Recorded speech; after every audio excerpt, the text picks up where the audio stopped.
সাপুরিয়া, আমার ভাই কি বাঁচবেনি? যে সাপ কামড় দিছে বিষাক্ত সাপ। হ্যাঁ, আমার ভাই মনে হয় বাঁচবো না সাপুরিয়া।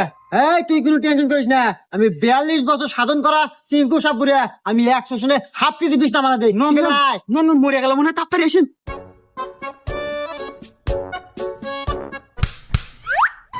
ইস বাপু, তুমি যদি আমাকে 2 মিনিট আগে আনতে, তাই আমার এই বিষ আমার আয়ত্তে থাকে, আমি বিষ নামাতে পারি, কিন্তু এই বিষ আমার আয়ত্তে আর নাই। এই বিষ চলে গেছে পদ্মা দেবীর আয়ত্তে, আর সাথে মারাও গেছে।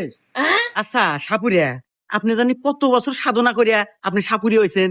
ওই কথার কো না বাপু, পুরো 42 বছর সাধনা করে আমি সাপুরিয়া হচ্ছি, কি যেন তেন কথা। হ বাপু, খুব কষ্ট তাই না?